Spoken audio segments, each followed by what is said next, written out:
सामाजिक प्रतिमान के वर्गीकरण में ही अगला वर्गीकरण लिखना, परंपरा, ट्रेडिशन। परंपरा,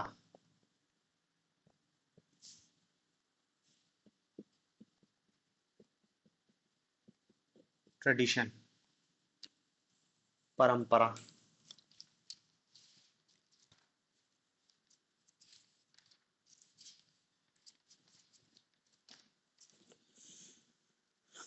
देखो, किसी भी समाज में प्रचलित, किसी भी समाज में प्रचलित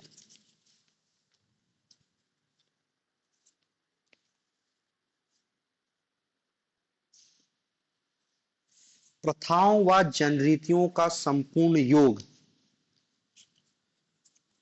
प्रथाओं व जनरीतियों का संपूर्ण योग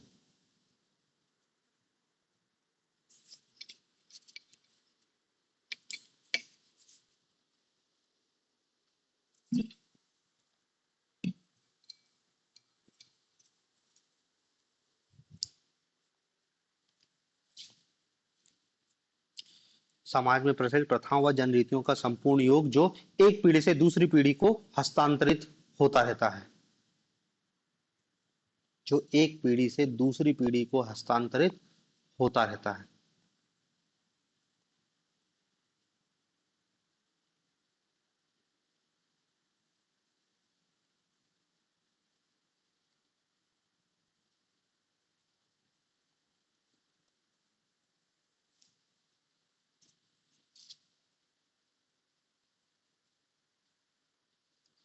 अतीत से प्राप्त सभी प्रकार के प्रतिमानों, मूल्यों एवं विश्वासों के लिए हम परंपरा शब्द का प्रयोग करते हैं। अतीत से प्राप्त सभी प्रकार के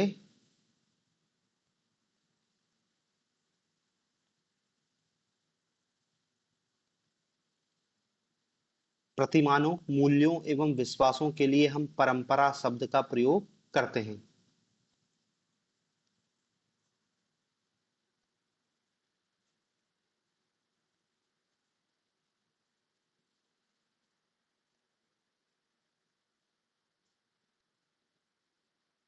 समझ रहे हैं ना? देखो, परंपरा शब्द क्या है कि परंपरा से मिला है। परंपरा से मिला मतलब ट्रेडिशन की पीढ़ी दर पीढ़ी है। उनको उधर से अगली पिछली पीढ़ी, अगली पीढ़ी पीछे जाते जाएंगे तो बहुत पीछे जा सकते हैं। तो ये जैसे क्या है ना कि हमको जैसे हमारे जीन है, हमारा डीएनए है, ये भी हमको अपने क्या पूर्वजों से मिला, उनको उनके पूर्वज से, उनको उनको पूर्वज से। तो ये एक प्रकार का क्या है, वंशानुक्रमण है।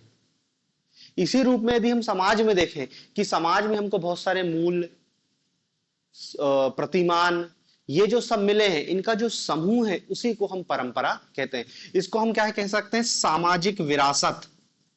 सामाजिक विरासत, सोशल हेरिटेज, जो हमको मिले हैं परंपरा, क्या कहते हैं, पूर्वजों से। तो ये एक टाइप से क्या है, सोशल हेरिटेज है। उसी सोशल हेरिटेज को हम क्या कहते हैं, ट्रेडिशन कहते हैं। इसकी विशेषताएं लिखना। देखो, परंपरा लंबे समय की देन होती है। परंपरा लंबे समय की देन होती है और इसमें निरंतरता होती है।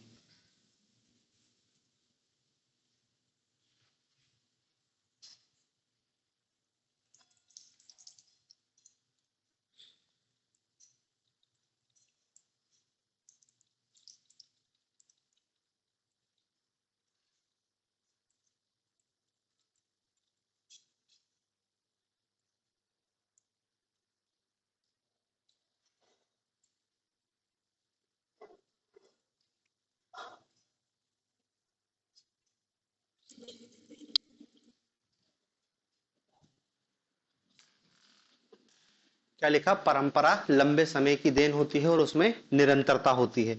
अगला पॉइंट लिखना, परंपराएं पीढ़ी दर पीढ़ी हस्तांतरित होती हैं।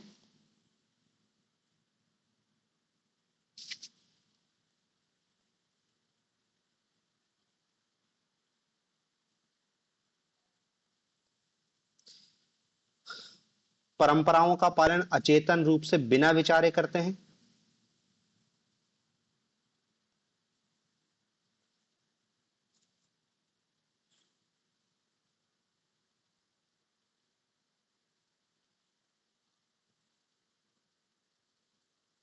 परंपराओं में परिवर्तन धीमी गति से होता है।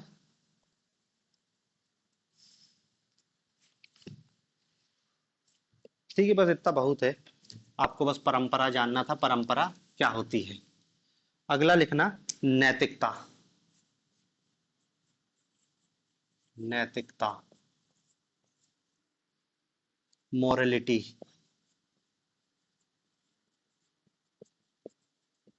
मोरलिटी, नैतिकता।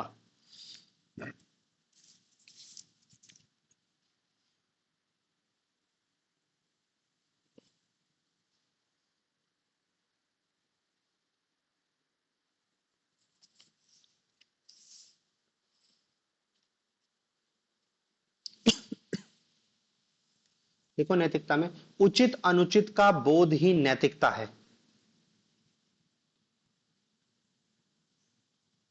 उचित अनुचित का बोध ही नैतिकता है।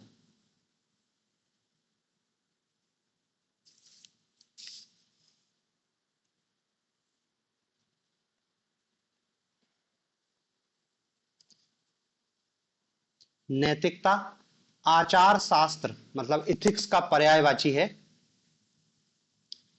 अतः इसके पीछे न्याय, पवित्रता, औचित्यता,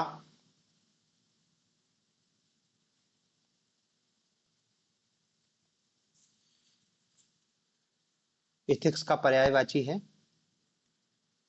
अतः इसके पीछे न्याय, पवित्रता, औचित्यता एवं दृढ़ता का पक्ष प्रबल होता है।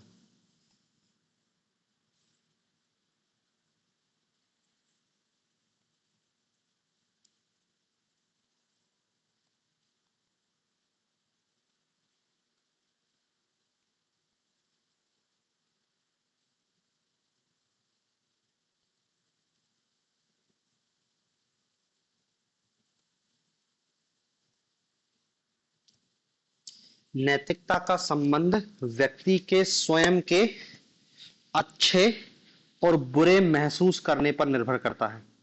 नैतिकता का संबंध व्यक्ति के स्वयं के अच्छे एवं बुरे महसूस करने पर निर्भर करता है।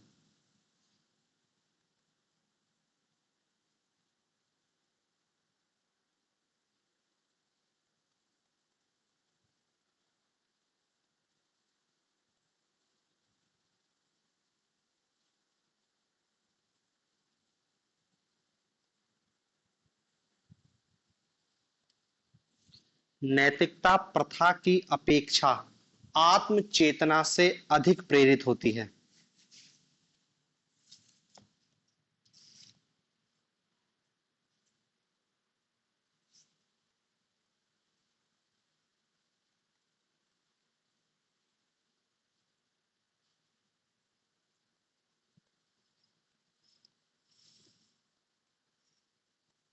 प्रथा की अपेक्षा आत्म चेतना से अधिक प्रेरित होती है।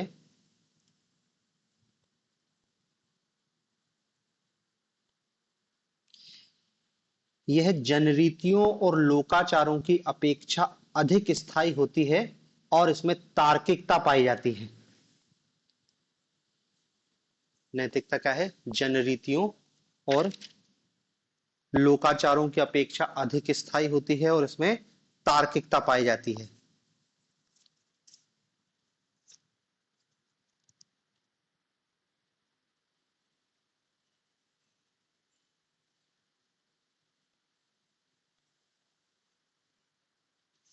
ठीक है ना? तो देखो नैतिकता दरअसल सही और गलत का जो बोध है, और सही और गलत तो हम देखें कि जो हमको प्रथाएं हैं, जनरीतियां हैं, उसमें भी सही और गलत का बोध मिलता है। लेकिन नैतिकता दरअसल क्या है, थोड़ा सा इसमें आत्म चेतना, या अभी इसको हम कहते हैं धार्मिक पक्ष, धर्म में भी हमको नैतिकता की बात बताता है। आंतरिक पक्ष की, वो व्यक्ति ये देखता है कि भाई न्याय, पवित्रता, ये जो मूल्य है, ये सब क्या है, नैतिकता को बढ़ाते हैं। लेकिन देखो नैतिकता व्यक्ति की आत्म चेतना से प्रेरित होती है, ये हम लिख रहे हैं। लेकिन आप ये समझो कि नैतिकता समाज से ही निकल कर आती है। इसलिए क्या है कि हर समाज के हिसाब से नैतिकता अलग अलग होती है, कि इस समाज के हिसाब से ये नैतिक है और ये अनैतिक है। हो सकता है आपके समाज में शराब पीना अनैतिक माना जाता हो, किसी समाज में शराब पीना का नैतिकता अनैतिकता से कोई संबंध ना हो। तो ये भी क्या है, समाज पर ही निर्भर करती है। लेकिन ये भी क्या है, व्यक्ति के व्यवहार को ही नियंत्रित करती है। देखो सामाजिक मानदंड कई प्रकार पढ़ रहे हैं अपन, उसका ही वर्गीकरण है कि जो व्यक्ति के व्यवहार करने का तरीका है वो। तो नैतिकता, नैतिकता भी व्यक्ति के व्यवहार को प्रभावित करती है। सही क्या है, गलत क्या है, शराब पीना चाहिए नहीं पीना चाहिए, किसी की मदद करना चाहिए किसी की मदद नहीं करनी चाहिए, यही नैतिकता बताती है। इस नैतिकता का संबंध क्या है, धर्म से है। अब देखो अभी हम इस डिटेल में नहीं जा रहे, नैतिकता और धर्म, बहुत लंबी लड़ाई नैतिकता और धर्म की। अभी तो हम सीधा सामाजिक मानदंड पढ़ रहे हैं, तो उसी के अनुरूप देख रहे हैं कि धर्म। और देखो नैतिकता और धर्म का संबंध है, क्योंकि धर्म नैतिकता बताती है। ऐसा नहीं है कि जो धार्मिक नहीं है वो नैतिक नहीं हो सकता है, लेकिन सामान्यतः धर्म क्या है, नैतिकता ही बताता है। देखो धर्म क्या है, रिलीजन, अलौकिक सत्ता में विश्वास, अलौकिक सत्ता में विश्वास, यही धर्म है सामान्यतः, रिलीजन। और इस अलौकिक सत्ता के संदर्भ में क्या बताया जाता है कि आपको कुछ चीजों को करना है और कुछ चीजों को नहीं करना है। तो ये भी व्यक्ति के, धर्म भी व्यक्ति के व्यवहार को नियंत्रित करता है। भाई धर्म पाप और पुण्य की बात करता है ना, तो जो करना है वो क्या हो गया, पुण्य, और जो नहीं करना वो क्या हो गया, पाप। ठीक है, तो धार्मिक आचरण भी व्यक्ति को भाई पुण्य लालच है कि ऐसा करोगे तो पुण्य मिलेगा, तो व्यक्ति का व्यवहार उस दिशा में जाएगा, ऐसा करोगे तो पाप पड़ेगा, तो व्यक्ति का व्यवहार फिर क्या है, उस रूप में नियंत्रित होगा। तो नैतिकता और धर्म, जैसे परंपरा है उसी टाइप से नैतिकता और धर्म भी सामाजिक मानदंड का ही एक प्रकार है, जो व्यक्ति के व्यवहार को प्रभावित करते हैं। ठीक है ना। तो देखो इसमें अपन ज्यादा डिटेल में नहीं जा रहे हैं, नहीं तो नैतिकता और धर्म में भी अंतर पढ़ते हैं अपन कि नैतिकता क्या है धर्म क्या है, लेकिन अपना चूंकि चैप्टर नहीं है इसलिए कोई मतलब नहीं है उससे। अगला जो है वो लिखना कानून। सामाजिक मानदंड का अगला जो प्रकार है वो कानून, लॉ, LAW, लॉ, कानून।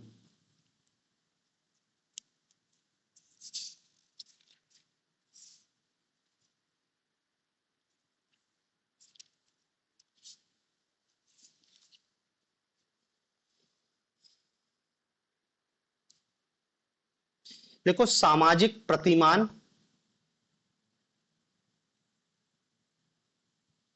सामाजिक प्रतिमानों का वह रूप जिसे राज्य की स्वीकृति प्राप्त हो जाती है उसे कानून कहते हैं।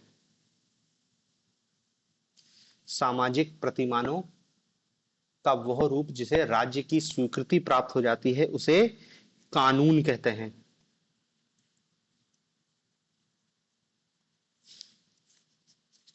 उसे कानून कहते हैं।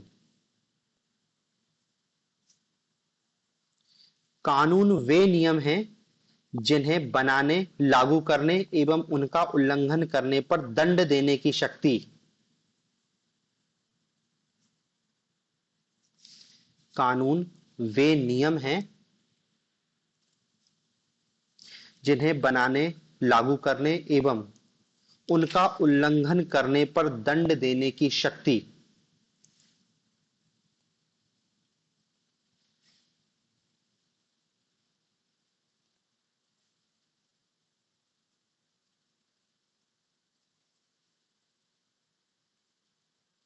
समाज के लिए संगठित समूह में होती है।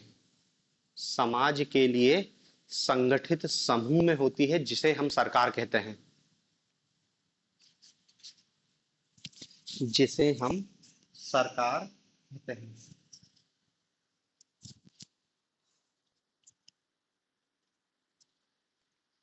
ठीक है ना। देखो कानून की हम बात कर रहे हैं, जो अभी तक के सामाजिक प्रतिमान पढ़े हमने, जिसका सबसे ताकतवर रूप है प्रथा, कि प्रथा का पालन करना व्यक्ति के लिए अनिवार्य होता है, रूढ़ी। लेकिन आप ये देख रहे हो कि प्रथा और रूढ़ी का अनुपालन करने वाली कोई संस्था मौजूद नहीं होती है। प्रथा और रूढ़ी को हम विचार पूर्वक बनाते भी नहीं, तो स्वतः विकास होता है समय के साथ। लेकिन सामाजिक प्रतिमान का एक अलग रूप होता है कानून, जिसे विचार पूर्वक लॉ। लॉ कौन बनाता है? विधानसभा, संसद। संसद विधानसभा बैठ के सोच के फिर क्या है, देश के लिए कानून बनाते हैं। मतलब हमने कहा कि हमने इनको लागू करने, इनको बनाने और इनके उल्लंघन करने पर जो दंड होता है, इसको सारी व्यवस्था की जिम्मेदारी किसको सौंप दी? सरकार को सौंप दी। अब इस सरकार है, इस सरकार के अलग अलग पक्ष हैं। जो देखो, एक पक्ष क्या है? जो कानून बनाता है, इसको हम क्या है? सरकार का ही पक्ष है, विधानसभा, संसद, लेजिस्लेटर जिसको कहते हैं। दूसरा पक्ष इसको क्या है? लागू करवाता है, विधायिका, कार्यपालिका। और तीसरा जो न्यायपालिका है, जो इसको क्या है? देखने का काम करती है कि सही से हो रहा है या नहीं हो रहा है, न्यायपालिका। तो ये सरकार के तीन पक्ष ही हैं। तो मतलब क्या है कि देखो, अब कानून बनाना, लागू करना, उल्लंघन होने पर दंड देना, ये यहीं पर दंड देने, ये सब प्रावधान किसको? तीन अलग अलग सेक्शन में बांट दिए। और तीनों सेक्शन क्या है? सरकार के हिस्से हैं। तो एक प्रकार से एक संस्था बना दी गई है जो अब इनको लागू करने और बनाने का काम करेगी। इसलिए सामाजिक प्रतिमानों का सबसे सशक्त रूप है। देखो, कानून से कोई नहीं बच सकता। आप प्रथाओं का उल्लंघन करोगे तो समाज दंड देगा, आप समाज से अलग होकर अपना जीवन जी सकते हो। लेकिन कानून का उल्लंघन करोगे तो जेल जाना पड़ेगा, जुर्माना भरना पड़ेगा। कानून का पालन करना प्रत्येक व्यक्ति, यहाँ स्वैच्छिक वैच्छिक का कोई कालम नहीं है, क्योंकि ये कानून क्या है? विचार पूर्वक बनाए गए थे, नियोजित होते हैं, लिखित होते हैं, स्पष्ट होते हैं। चाहो तो इनकी विशेषता लिख लो, इनकी विशेषता कि कानून के लक्षण लिख लेना है। विशेषता कि ये विचार पूर्वक बनाए गए नियम हैं, जिनका स्वरूप लिखित होता है,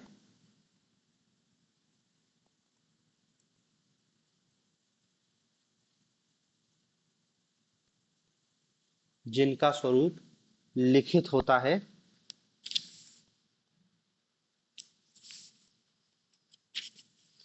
ये विशिष्ट, निश्चित एवं स्पष्ट होते हैं। विशिष्ट, निश्चित एवं स्पष्ट होते हैं, कंफ्यूजन वाला कॉलम नहीं रहता है। न्यायालय द्वारा व्याख्यायित एवं संरक्षित होते हैं। न्यायालय द्वारा व्याख्यायित एवं संरक्षित होते हैं।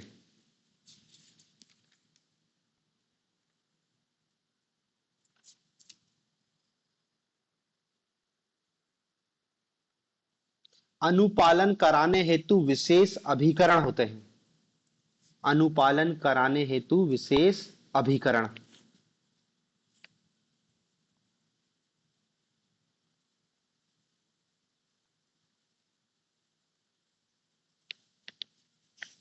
ठीक है, बस इतनी विशेषता है। फिर लिखना कानून के प्रकार। कानून दो प्रकार का होता है। एक को कहते हैं प्रथागत कानून, प्रथागत कानून। और दूसरा कानून होता है वैधानिक कानून, वैधानिक कानून। प्रथागत कानून और वैधानिक कानून। प्रथागत में लिखना कस्टमरी लॉ,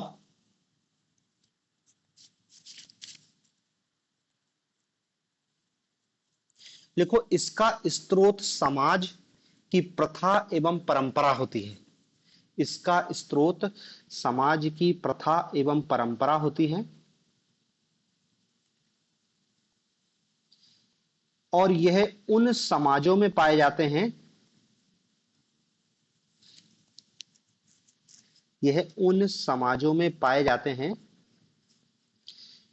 जिनमें सामाजिक नियमों का पालन करवाने के लिए विशिष्ट संगठन नहीं होते। जिनमें सामाजिक नियमों का पालन कराने के लिए विशिष्ट संगठन नहीं होते।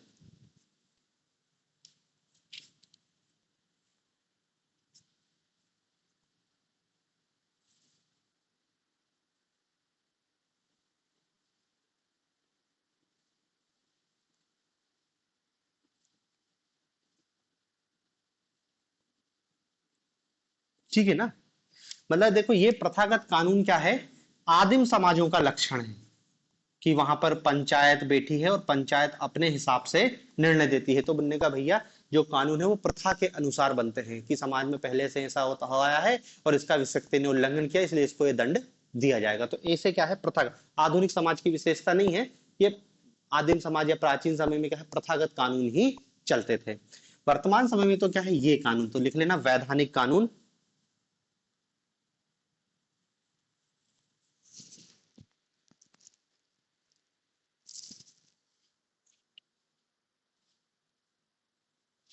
देखो ये आधुनिक समाजों के लक्षण हैं, या आधुनिक समाजों में पाए जाते हैं।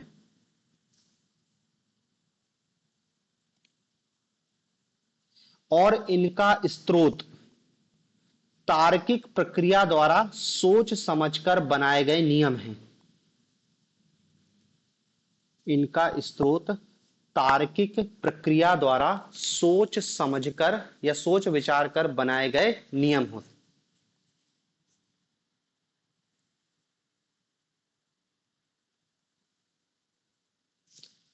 अवधारणात्मक स्तर पर इन्हीं को कानून कहते हैं। ये तो बस पढ़ने के लिए है, लेकिन हम जो कानून पढ़ रहे हैं ना वो यही है। अवधारणात्मक स्तर पर कानून को वैधानिक कानून के संदर्भ में ही समझा जाता है। कानून को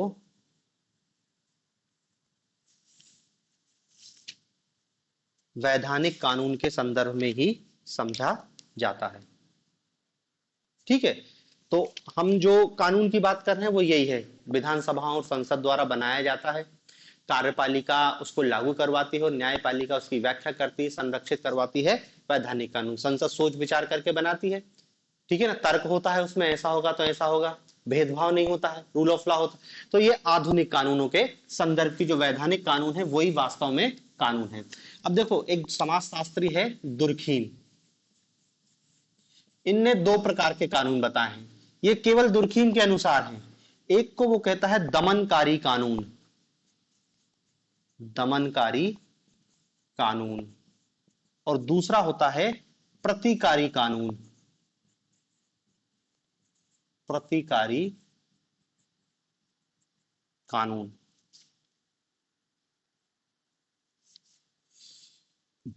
दमनकारी कानून क्या है? ऐसे कानून होते हैं जो ये मानते हैं कि यदि किसी व्यक्ति ने अपराध किया है तो वो अपराध मानते हैं कि व्यक्ति के खिलाफ नहीं, पूरे समाज के खिलाफ, पूरे समाज के खिलाफ। जैसे आपने किसी व्यक्ति को चांटा मार दिया तो क्या मानेंगे कि व्यक्ति नहीं, यदि दमनकारी कानून है वो मारेगा कि उस व्यक्ति को चांटा नहीं मारा, उसने पूरे समाज के मुंह पे चांटा मारा है। तो अब यहां पर इन कानूनों में पूरा समाज उस व्यक्ति से बदला लेता है, ये प्रति दमनकारी कानून कहलाते हैं। प्राचीन समय के जो आदिम समझ के हैं वो इस टाइप के कानून बनाते हैं, दमनकारी कानून बनाते हैं। आदिम समाजों में प्रचलित था, आदिम समाजों में। प्रतिकारी कानून क्या होता है? प्रतिकारी कानून में अपराध केवल व्यक्ति, यदि किसी व्यक्ति ने व्यक्ति के खिलाफ अपराध किया है, चोरी किया है, तो उसको व्यक्ति के संदर्भ में ही देखते हैं। और ये क्या है, दरअसल आधुनिक समाजों की विशेषता है। तो बस देखो नाम के लिए याद रख लेना, दुर्खिम ने बताए थे प्रतिकारी कानून और दमनकारी कानून।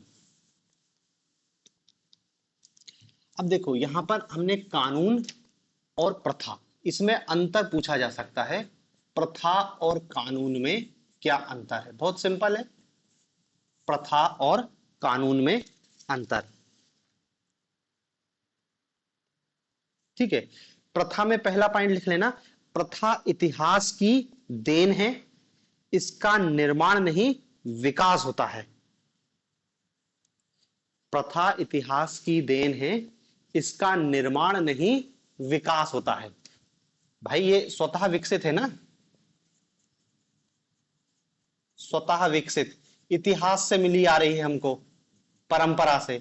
जबकि कानून, कानून वाले में लिख लेना कि विचार पूर्वक,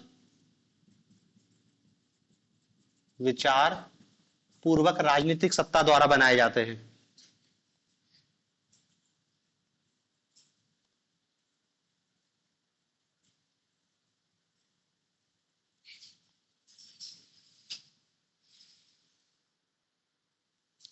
दूसरा लिख लेना, प्रथा का उल्लंघन करने पर समाज दंड देता है, समाज दंड देता है। जबकि कानून का उल्लंघन करने पर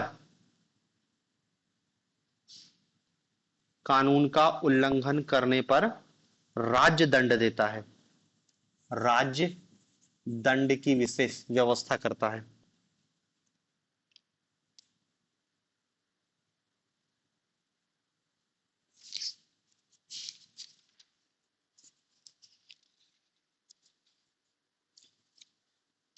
फिर प्रथा लिख लेना, प्रथा स्थानिक होती है, रीजनल होती है, जबकि सामान्यतः इसमें लिख लेना कानून सामान्यतः सार्वभौमिक होते हैं, सामान्यतः सार्वभौमिक होते हैं। प्रथा का संबंध भावना से होता है, जबकि ये क्या है, तार्किक, तर्क एवं विवेक पर आधारित होता है कानून।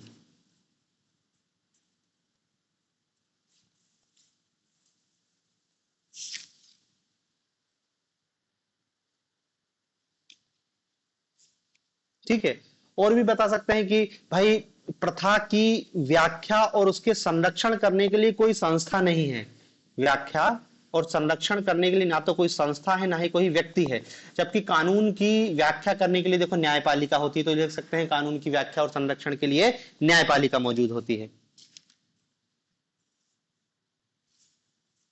ठीक है, तो ये कानून और प्रथा में अंतर भी हो गया। तो देखो ये सब सामाजिक मानदंड के ही प्रकार हैं, कानून, प्रथा, परिपाटी, शिष्टाचार, ये सारी परंपरा भी हो गया अपना।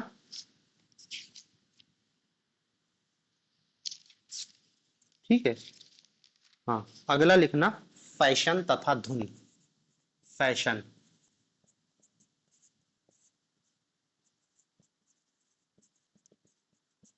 फैशन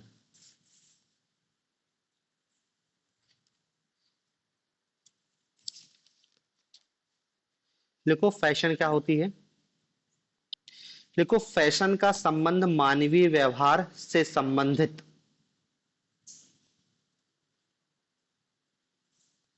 फैशन का संबंध मानवीय व्यवहार से संबंधित एक समाज अथवा समूह,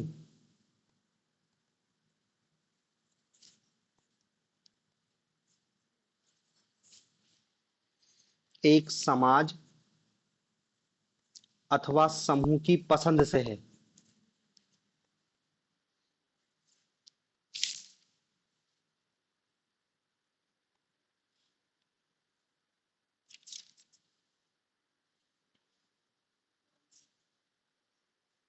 फैशन का संबंध मानवीय व्यवहार से संबंधित एक समाज अथवा समूह की पसंद से है, यह समय के साथ परिवर्तित होती रहती है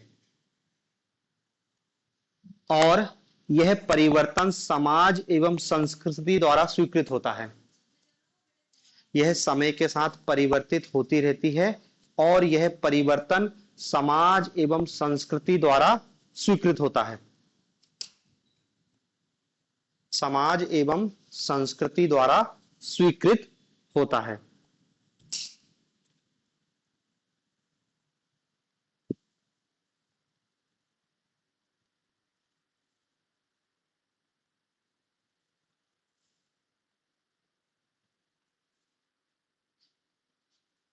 समझ रहे ना, फैशन, फैशन मतलब क्या है कि वर्तमान में प्रचलित रीतियां, जैसे प्रथा थोड़ा सा स्थायी रूप हो गया कि लंबे समय तक चलता, फैशन क्या है तेजी से बदलते रहता है, लेकिन फैशन को सामाजिक स्वीकृति रहती है। देखो ये परिभाषा में महत्वपूर्ण लाइन है कि समाज और संस्कृति द्वारा स्वीकृत होता है।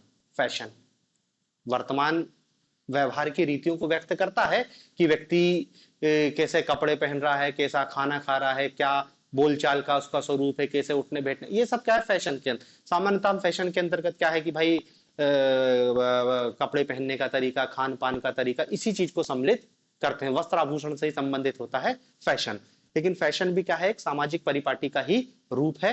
ये प्रथा से थोड़ा सा डिफरेंस है क्योंकि प्रथा स्थायी हो जाती है, ये समय के साथ परिवर्तित होता रहता है, लेकिन इसको सामाजिक मान्यता, सामाजिक और सांस्कृतिक मान्यता प्राप्त होती है।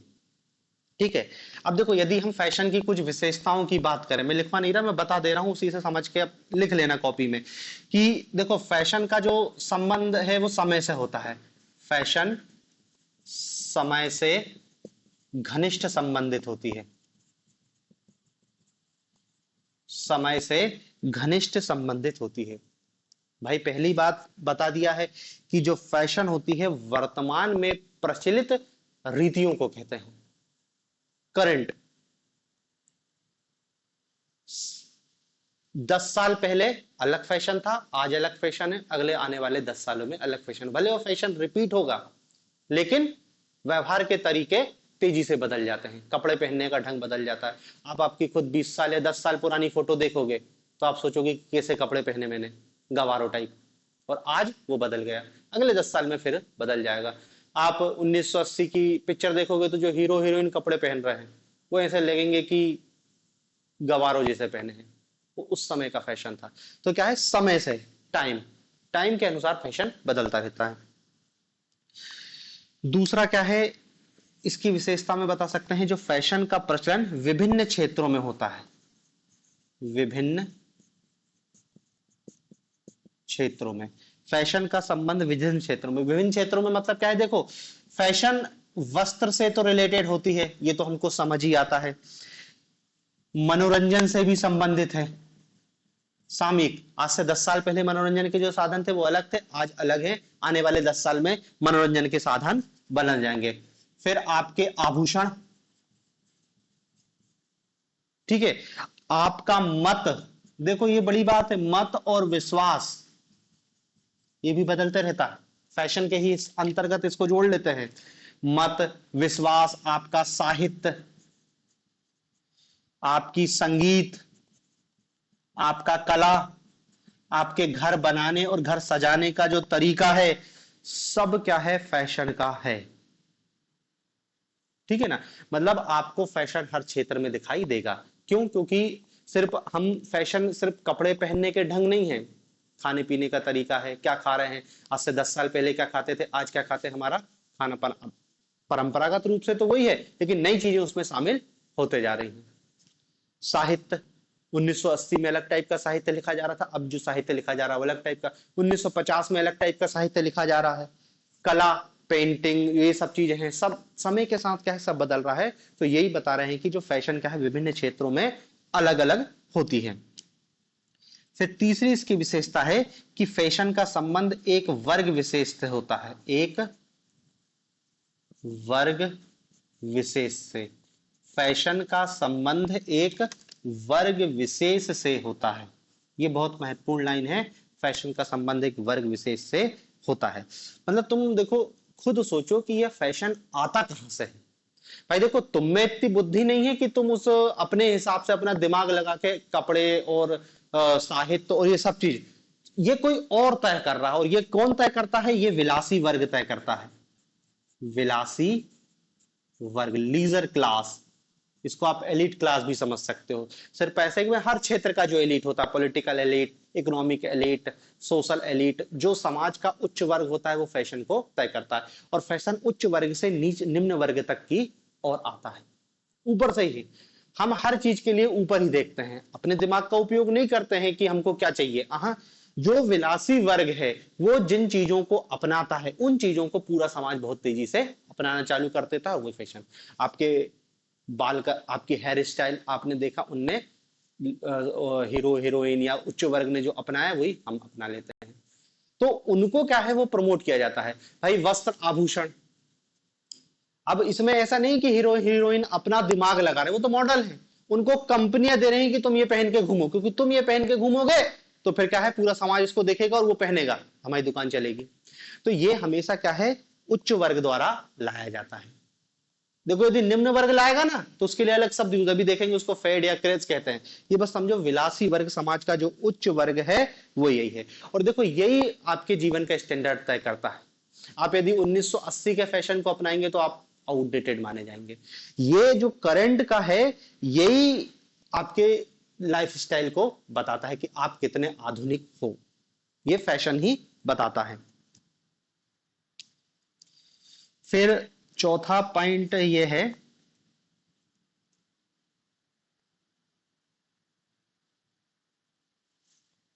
कि जो फैशन है, फैशन मुख्य रूप से फैशन का प्रयोग विभिन्न वर्गों वाले समाजों में अधिक होता है, विभिन्न वर्गों वाले समाज में अधिक होता है। विभिन्न वर्गों वाले समाज में अधिक होता है, मतलब समझ रहे हैं ना। आपका समाज ऐसा है जहां पर आपकी जो स्थिति है वो प्रथा और परंपरा तय नहीं कर रही है, बल्कि क्या तय कर रही है, आपकी योग्यता, आपके उठने बैठने खाने पीने का ढंग, आपके पास कितनी बड़ी गाड़ी है, आपके पास घर कैसा है, आप कैसी भाषा बोल रहे हो, क्या है। तो आप यदि उस फैशन का फॉलो कर रहे हो तो आपको समाज में इज्जत ज्यादा मिलेगी। तो क्या है, समाज में जितने वर्ग होंगे उस समाज में फैशन उतना ज्यादा चलेगा। और क्या बता सकते हैं कि जो फैशन है वो आधुनिक समाजों में अधिक तेजी से बदलता है। आधुनिक समाजों में अधिक तेजी से बदलता, पहले भी फैशन था लेकिन वो क्या है, धीरे धीरे बदलता। अब तो फैशन भी बहुत तेजी से बदलता है। ठीक है, इतनी चीजें बहुत है फैशन के लिए। फैशन का अर्थ बता दिए, परिभाषा अपने लिए काम की है और उसकी कुछ विशेषताओं को भी बता दिया। अब देखो, फैशन से ही मिलता जुलता एक और शब्द होता है जिसको कहते हैं फैड या क्रेज। फैड, या इसी को कहते हैं फैड और क्रेज। हिंदी में तो इनके लिए शब्द यूज है सनक, फैड या क्रेज।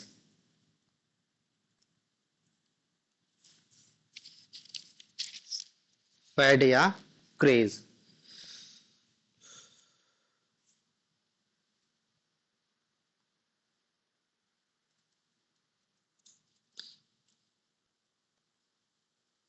देखो, फैड या क्रेज दोनों का प्रचलन महामारी की तरह फैलता है और कुछ समय तक अस्तित्व रहने के बाद या तो समाप्त हो जाता है या फैशन में परिवर्तित हो जाता है।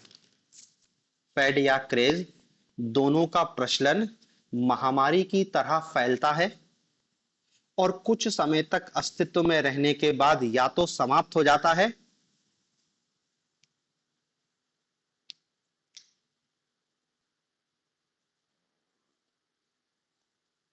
या फैशन में परिवर्तित हो जाता है।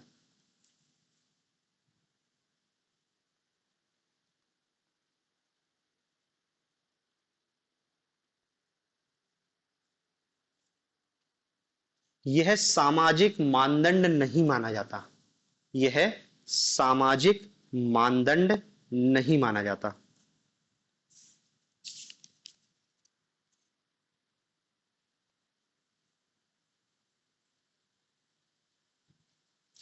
इसे सामान्यतः निम्न वर्गीय आचरण माना जाता है।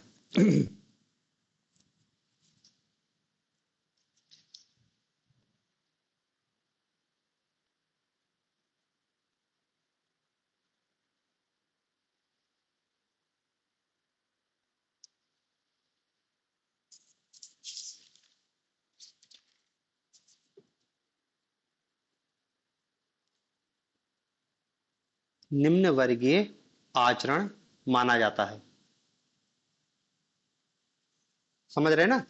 मतलब देखो, फैशन और क्रेज पागलपन है, एकदम से आता है और तुरंत खो जाता है, एकदम बहुत तेजी से आता है। जैसे आजकल देख रहे हैं ना, क्या इंस्टाग्राम पे कोई रील वायरल हो गई, कोई गाना वायरल हुआ, वो गाना इतना वायरल होगा कि हर व्यक्ति वही गुनगुनाएगा, लेकिन एक दो दिन बाद वो गायब हो जाएगा। तो बहुत अस्थायी प्रवृत्ति का होता है, बहुत तेजी से बदल रहा है। दूसरी बात क्या है, ये सामाजिक मानदंड का प्रकार नहीं है। ये सामाजिक मानदंड है क्योंकि इसको क्या है, समाज और संस्कृति की स्वीकृति है। इसको नहीं है। इसको नहीं है, क्यों नहीं है, क्योंकि ये निम्न वर्ग से आता है और ये उच्च वर्ग से आता है, इसलिए स्वीकृत है। उच्च वर्ग वाले इसको क्या है, सस्ती मानसिकता का घोतक कहते हैं। यदि कोई, जैसे अब आप देखो सोशल मीडिया पे कोई व्यक्ति या लड़का लड़की है 17-18 साल के हैं, हरे नीले बाल करके घूम रहे हैं और अजीब अजीब टाइप के कपड़े पहन रहे हैं, तो उनको सामान्यता बोल दिया जाता है छपरी है ये। तो ये क्या है, ये उच्च वर्ग कह रहा है। अब यदि ये इस टाइप की वेशभूषा आभूषण यदि उच्च वर्ग धारण करता है तो कोई समाज में फैशन बन जाता है। कई बार ये भी फैशन में कन्वर्ट हो जाता है, कोई जरूरी नहीं है। कई बार ये भी इतना लोकप्रिय होता है और फिर धीरे धीरे करके पूरा समाज उसको स्वीकार कर लेता है, तो वो भी फैशन में कन्वर्ट हो जाता है। लेकिन सामान्यतः इसको अच्छा नहीं माना जाता, उसको छपरी बोल दे रहा है। निम्न वर्ग का फैशन है, नीचे से निकल के आ रहा है, वो ऊपर से आता तो वो फैशन के रूप में आता है। यदि वही ऊपर वाला नीले बाल करके घूमता हीरोइन, तो उसको पूरा समाज अपना लेता है, एक सोशल स्वीकृति रहती है। ठीक है, तो ये याद रखना, ये इसके अंतर्गत नहीं है। तो इससे अंतर मतलब ये सामाजिक मानदंड के अंतर्गत नहीं है। फैशन से इसका अंतर करने के लिए आपको बताया है कि फैड और क्रेज क्या होता है, एक टाइप का ये पागलपन है। ठीक है, तो देखो ये हमारे जो सोशल नॉर्म्स हैं, इतने प्रकार के सोशल नॉर्म्स होते हैं। ठीक है, अब हमको अंत में इस सामाजिक मानदंड या प्रतिमान जो हमने पढ़ा है, इसमें ये चीज देखना है कि हम सामाजिक मानदंडों का पालन क्यों करते हैं। या ऐसा है कि हम सामाजिक मानदंडों सामाजिक मानदंडों से अनुरूपता क्यों रखते हैं, अनुरूपता क्यों रखते हैं। अनुरूपता मतलब समझ रहे हैं ना, वही हम इनको पालन क्यों करते हैं, हम इनको स्वीकृति क्यों देते हैं, हम क्यों इन सामाजिक मानदंडों के अनुरूप व्यवहार करने के लिए बाध्य होते हैं।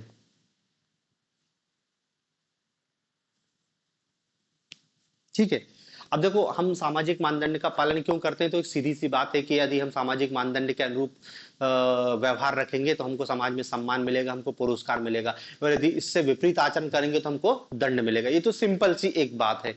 लेकिन केवल पुरस्कार और दंड की ही बात नहीं है, कुछ और भी चीजें होती हैं जिनके कारण हम क्या है, सामाजिक मानदंड के अनुरूप व्यवहार करना चाहते हैं। तो लिखो इसमें,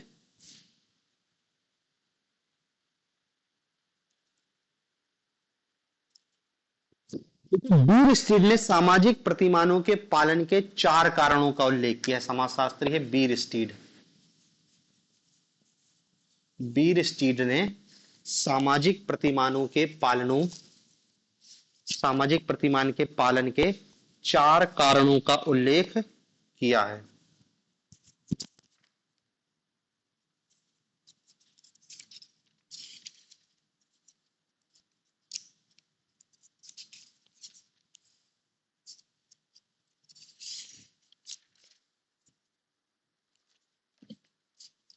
पहला कारण लिखो, सामाजिक शिक्षण। सामाजिक शिक्षण।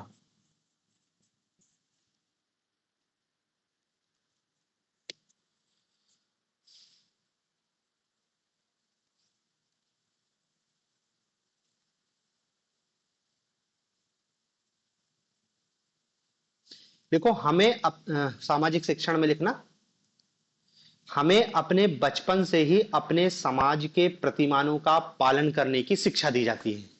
हमें अपने बचपन से ही समाज के प्रतिमानों का पालन करने की शिक्षा दी जाती है।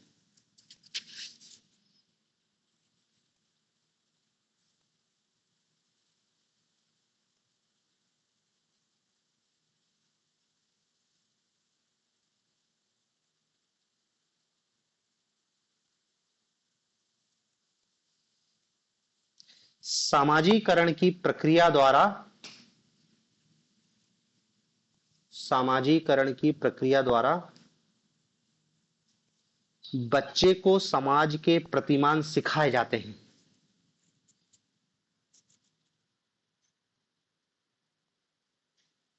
बच्चे को अपने समाज के प्रतिमान सिखाए जाते हैं।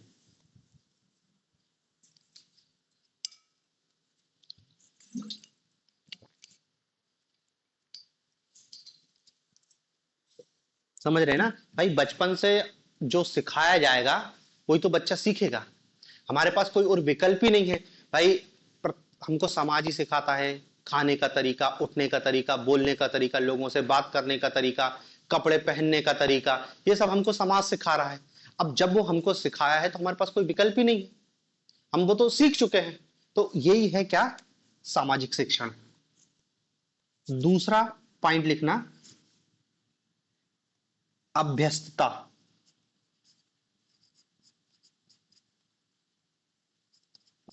अभ्यस्तता, देखो सामाजिक प्रतिमानों का एक लंबे समय से पालन करने के कारण हम उनके आदी हो जाते हैं।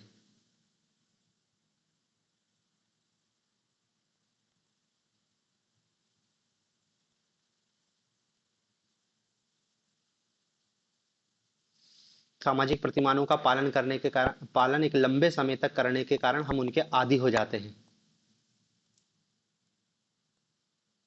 एक बार जब आदत पड़ जाती है तो व्यक्ति स्वतः ही उसका पालन करता है। एक बार जब आदत पड़ जाती है तो व्यक्ति स्वतः ही उसका पालन करता है, उसके लिए विशेष प्रयत्न की आवश्यकता नहीं होती।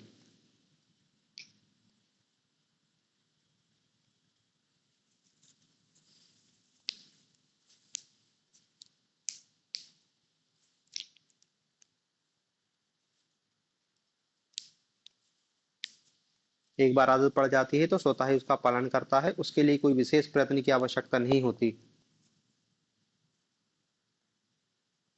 प्रतिमानों के पालन में हमें उतनी कठिनाई नहीं होती जितनी उसके उल्लंघन में होती है। प्रतिमानों के पालन करने में जितनी कठिनाई नहीं होती जितनी उसके उल्लंघन में आती है।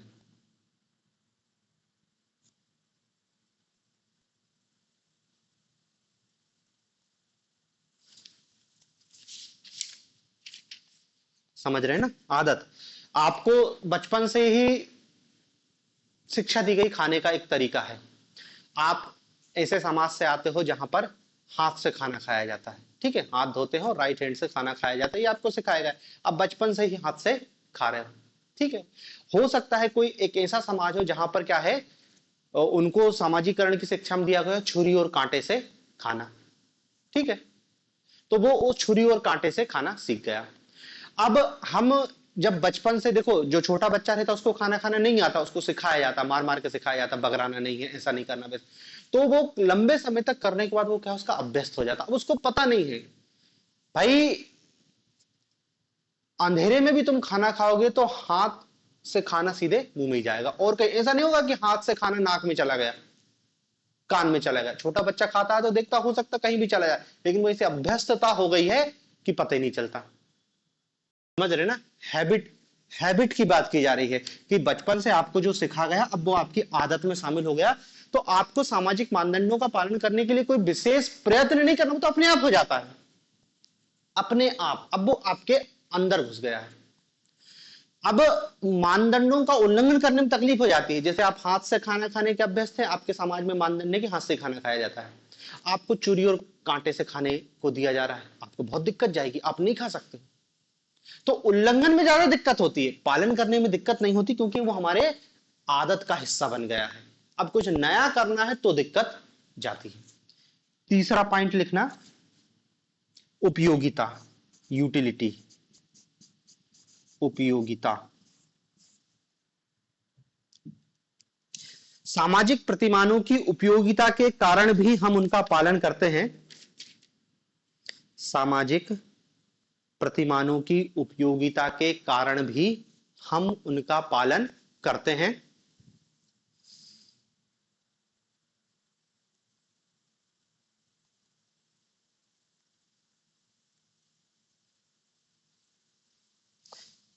प्रतिमान हमें समाज के अन्य व्यक्तियों के साथ अंतःक्रिया करने में सहयोग प्रदान करते हैं। प्रतिमान हमें समाज के अन्य व्यक्तियों के साथ अंतःक्रिया करने में सहयोग प्रदान करते हैं, हमें कठिनाइयों एवं खतरों से बचाते हैं, हमें कठिनाइयों एवं खतरों से बचाते हैं।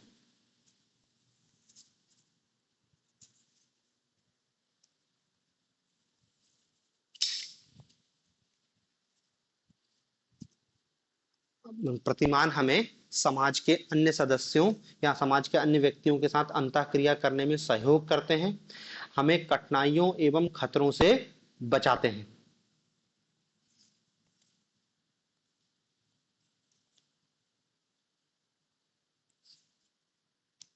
समझ रहे ना? सामाजिक प्रतिमानों की उपयोगिता है, तभी हम उसका पालन कर रहे हैं। एक तो हमारी आदत में आ गए हैं, और उनके पालन करने से हमको कोई नुकसान नहीं है। जैसे उन्होंने कहा कि भारत में लेफ्ट रोड के, उन्होंने कहा हाथ के उल्टे साइड चलता है, लेफ्ट हैंड द साइड, हमारे चलने का तरीका है, हमारी आदत में आ गया, हमको सोचना नहीं पड़ता है, हम जैसे ही रोड में जाते हैं लेफ्ट हैंड साइड ही चलना चालू कर देते हैं, क्योंकि हम बचपन से चल रहे हैं, हमारी आदत ही है, वो हमारा कानून भी है और हमारे समाज में सामाजिक मानदंड भी बन गया है। अब यदि तुम लेफ्ट की जगह राइट हैंड पे चलोगे तो बहुत दिक्कत जाएगी, तुम्हारा एक्सीडेंट होगा, लोगों से टकराओगे, दिक्कत जाएगी ना, क्योंकि सब लेफ्ट हैंड साइड चल रहे हो, तुम राइट हैंड साइड चल रहे हो, तो तुम समाज से अलग जाओगे। तो ये जो सामाजिक मानदंड है, हमको क्या है, लोगों से मिलने जुलने में कठिनाई महसूस नहीं होती है। भाई तुम दिन भर में इतने लोगों से मिलते जुलते, कोई दिक्कत नहीं जाती है, लेकिन यदि कोई ऐसा व्यक्ति आ जाए जिसके मानदंड तुम्हारे मानदंडों से अलग है, उसको बहुत दिक्कत जाएगी लोगों से इंटरेक्शन करने में।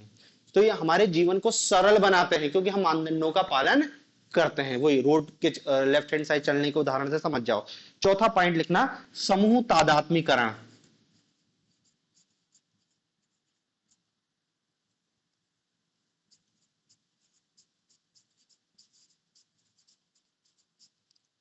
समूह तादात्मीकरण, ग्रुप आइडेंटिफिकेशन।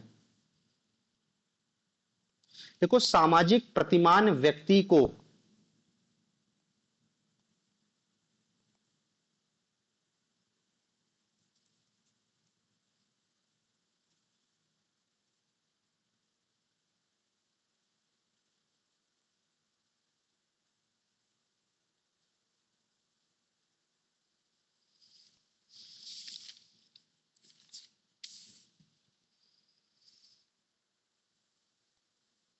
प्रतिमान व्यक्ति को समूह से एकरूपता या तादात्मीकरण करने में सहायक होते हैं।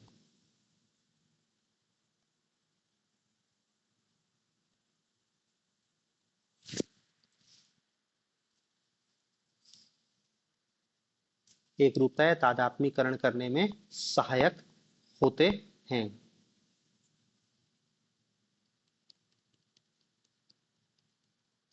हम अपने समूह के प्रतिमानों का पालन, हम अपने समूह के प्रतिमानों का पालन इसलिए नहीं करते कि वे,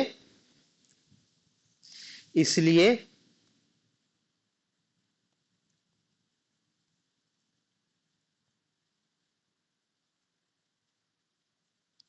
नहीं करते कि वे अन्य समूह की, इसलिए नहीं करते कि वे दूसरों के प्रतिमानों से श्रेष्ठ हैं,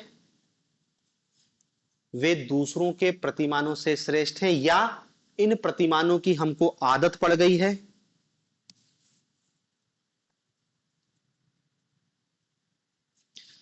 इन प्रतिमानों की हमको आदत पड़ गई है, बल्कि ऐसा करने से हम अपने समूह के साथ अपनी पहचान को दर्शाते हैं, बल्कि ऐसा करने से हम अपने समूह के साथ अपनी पहचान को दर्शाते हैं।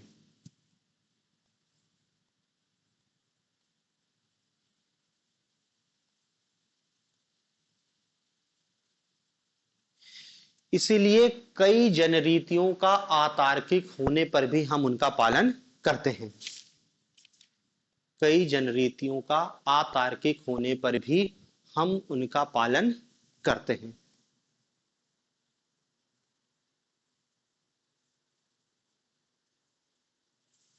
हम उनका पालन करते हैं। देखो, सबसे मेन कारण यही बता रहे हैं कि समूह तादात्मीकरण। समूह तादात्मीकरण क्या है कि हम अपने समूह या अपने समाज के जैसा दिखना चाहते हैं। यदि हम समाज से अलग दिखेंगे तो दिक्कत है।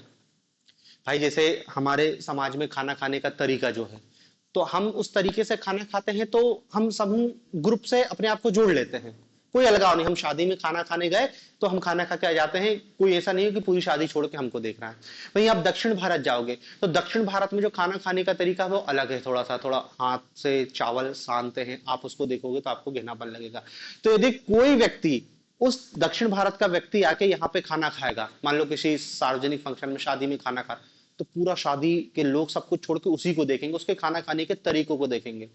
तो होगा क्या कि वो पूरे समाज या ग्रुप से अपने आप को अलग महसूस करेगा, नमूना टाइप का बन जाएगा वो।